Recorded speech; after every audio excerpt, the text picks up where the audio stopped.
الرجيم. بسم الله الرحمن الرحيم. الحمد والثناء لله الذي لا يحصي ثناءه إلا هو. وصلى الله على جميع الأنبياء والمرسلين سيما خاتمهم وأفضلهم وأشرفهم محمد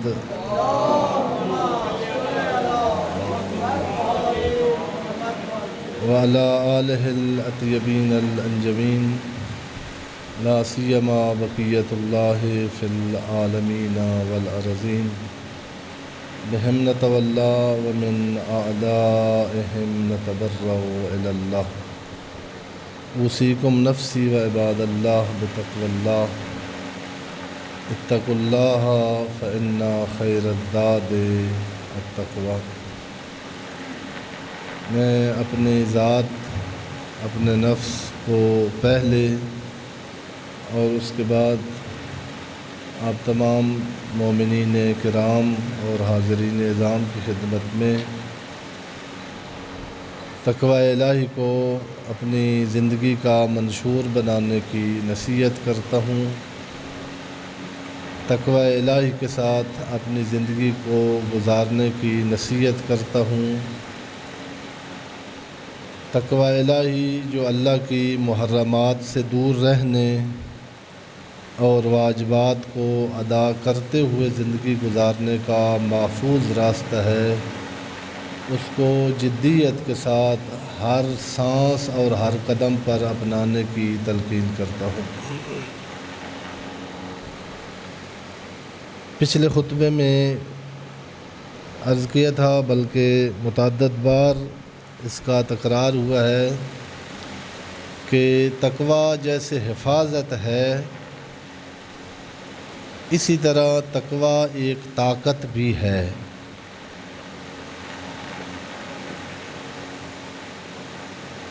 اگر توجہ فرمائی ہو تو پچھلے خطبے میں یہ عرض کیا تھا کہ ایک طاقت ہوتی ہے جو حفاظت کرنے سے ہی حاصل ہوتی ہے. نوجوان خصوصاً یہ خیال رکھیں کہ بہت عظیم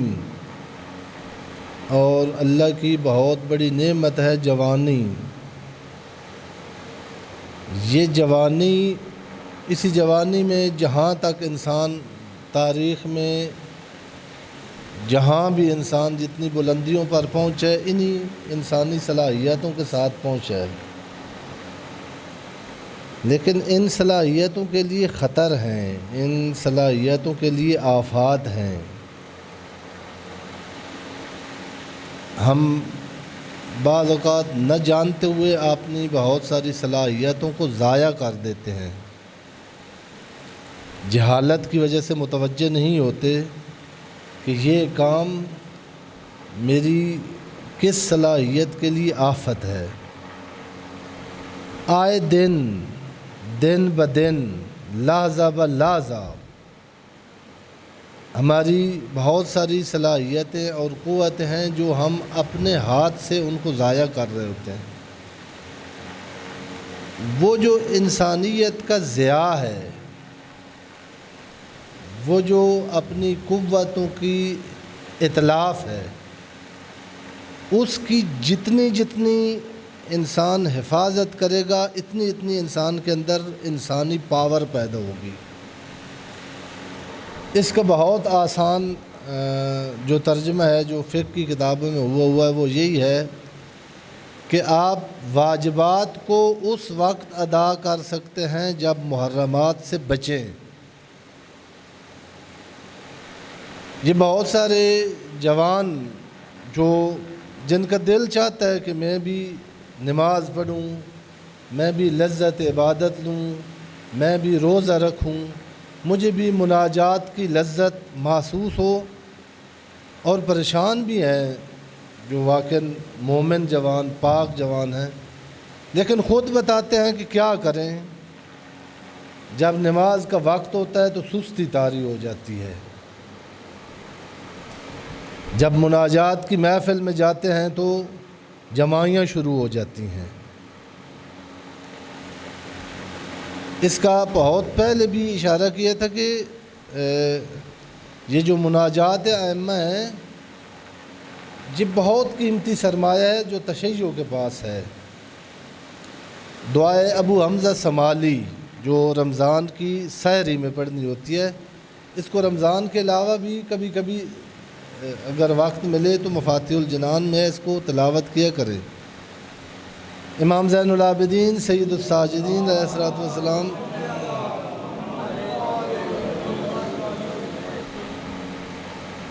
اس دعا میں ایک جگہ پر فرماتے ہیں الہی مالی،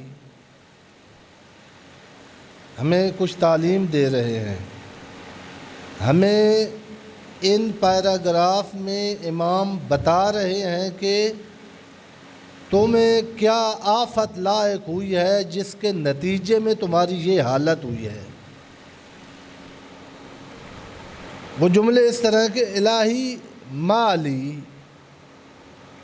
اے میرے معبود، اے میرے دل کا سکون، اے میرا مون صلاح،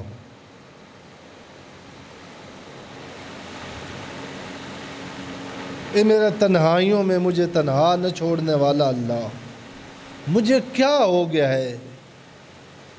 کلما قد تہیأت، جب بھی میں کبھی تہیّؤ کرتا ہوں، تیار ہوتا ہوں، وقمت بین یدیک، اور تیری بارگاہ میں آ کے کھڑا ہوتا ہوں، القیت علیہ نواسن، مجھ پر سستی، مجھ پر قائلی، مجھ پر جمائیاں شروع ہونی ہو جاتی ہیں،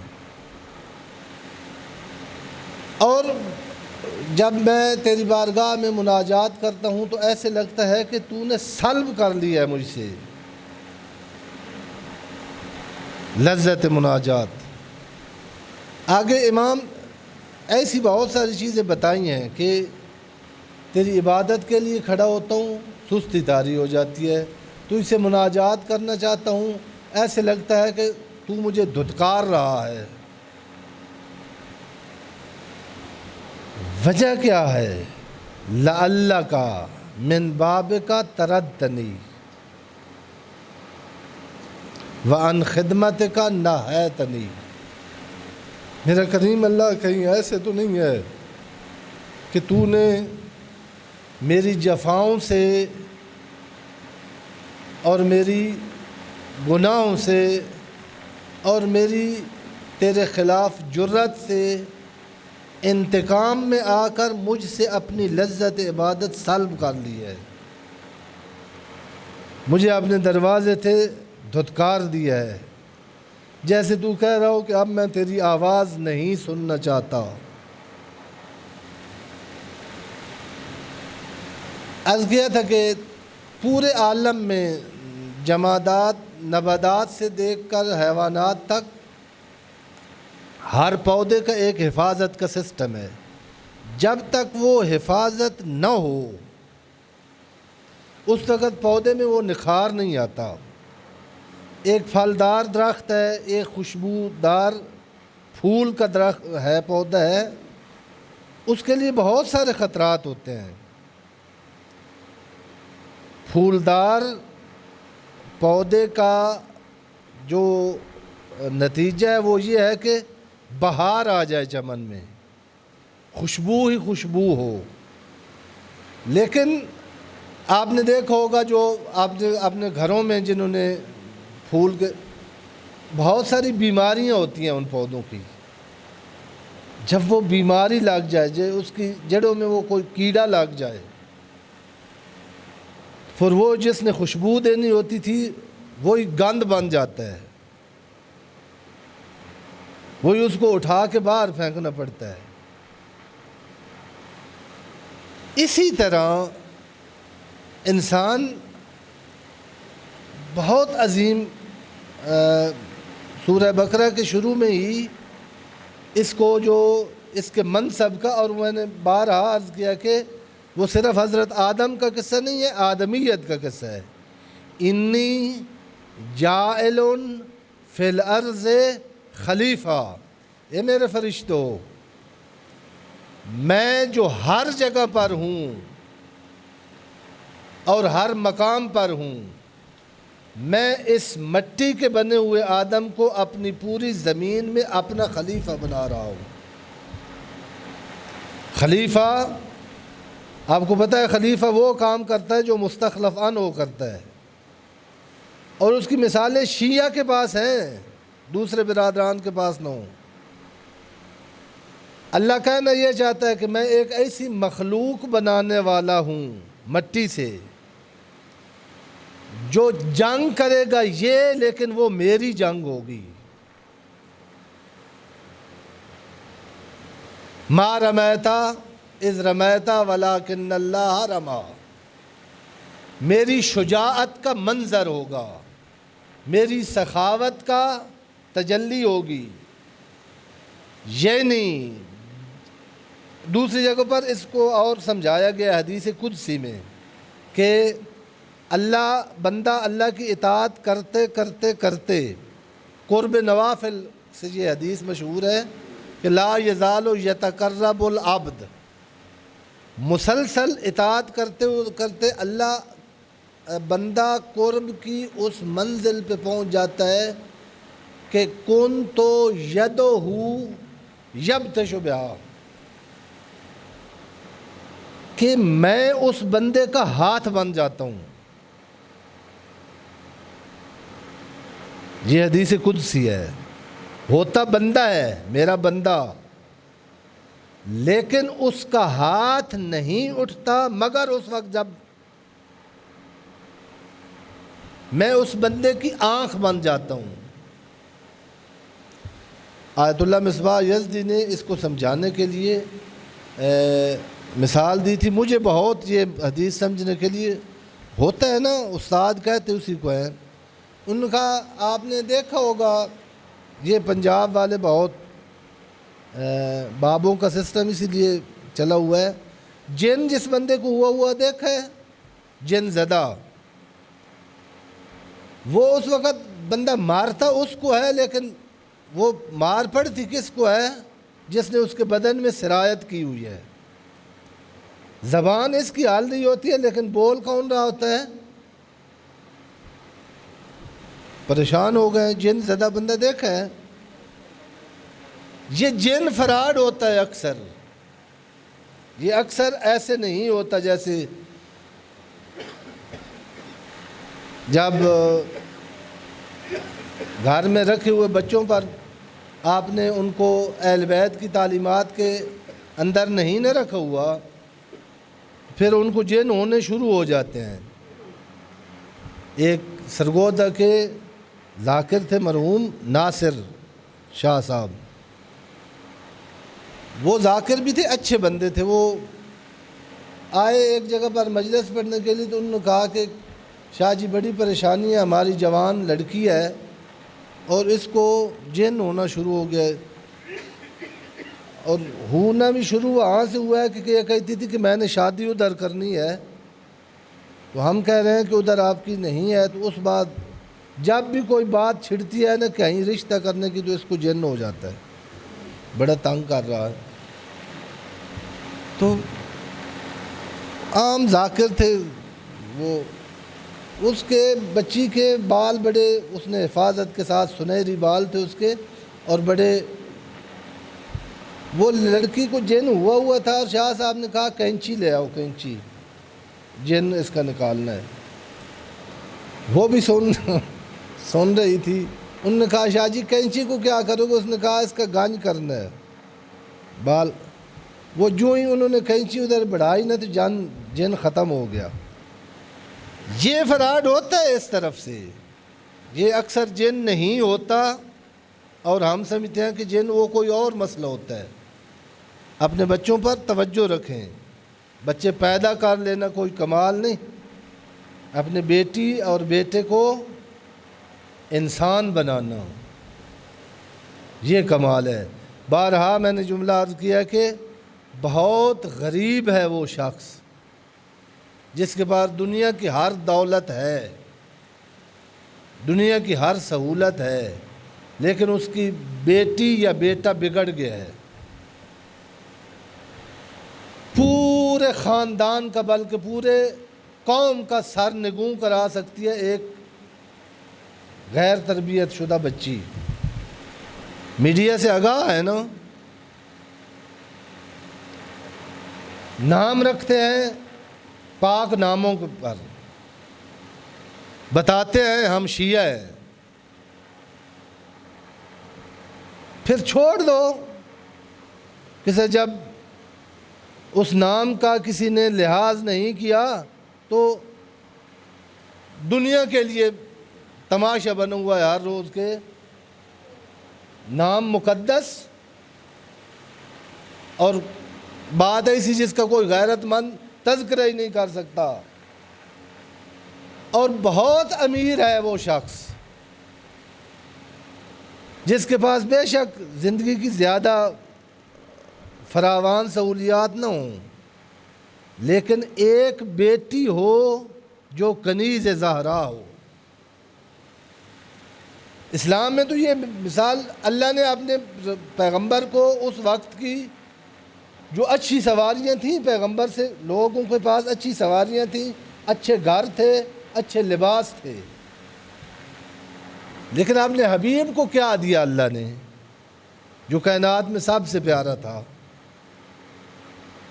حتیٰ بیٹے بھی دے کے لے لیے، ایک بیٹی دی ہے اور فرمایا انا اعطیناک الکوثر، میرا حبیب جو میں نے تجھ کو دیا ہے یہ ایک بیٹی، یہ کوثر ہے، ہر خیر کائنات کی اس وجود کے اندر بند ہے۔ تو عرض کیا تھا کہ اگر گناہ سے بچتا جائے، جو سیر و سلوک اور علماء اخلاق جب بحث کرتے ہیں نا کہ آدمی کو اپنے آپ کو سیر و سلوک کی منازل پر کیسے، تو لفظ ہے، اصطلاحات ہیں علم اخلاق کی، ایک ہے تخلی، تخلی تخلیہ سے ہے خالی، جو اردو میں بھی استعمال ہوتا ہے۔ کہتے ہیں پہلے اپنے دل کو گناہوں کی محبت سے خالی کرو، پھر دیکھنا اس میں محبت حسین آئے گی۔ کیوں تمہاری آنکھ خشک ہے؟ کیوں محرم آتا ہے اور حسین کا نام آتا ہے اور تمہیں آنسو کی خیرات نہیں ملتی؟ اس لیے کہ آلودہ جگہ پر محبت حسین، جس دل کے اندر گناہوں کی محبت بھری ہوئی ہے، وہاں محبت حسین پہلے اس کو خالی کرو، اس گناہ اور غلاظت سے۔ جب دل پاک ہوگا تو پھر زیادہ مصائب پڑھنے یا سننے کی ضرورت نہیں۔ زہرات میں یہ جملے ہیں کہ قتیل الابرات ہے حسین، آنسوؤں کا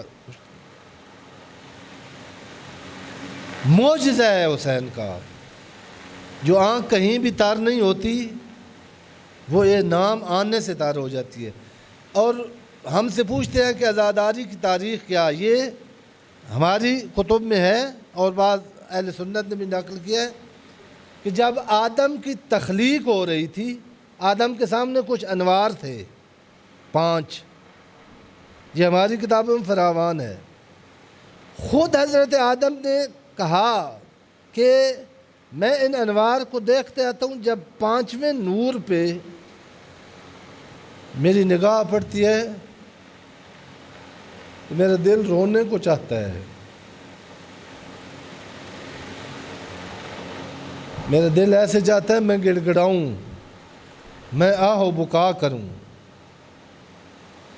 یہ خیرات ملی ہے سید الشہداء کو آدم کی تخلیق سے پہلے۔ اور بہت بڑی سیر و سلوک کی، اللہ کے قرب کی منازل طے کرنے کے لیے بہت بڑا سرمایہ ہے یہ آنسو. لیکن یہاں پہنچنے کے لیے آپ کو تقوی اختیار کرنا ہوگا، آپ کو اپنے دل کی حفاظت کرنی ہوگی، آپ کو اپنے کردار کو پاک کرنا ہوگا.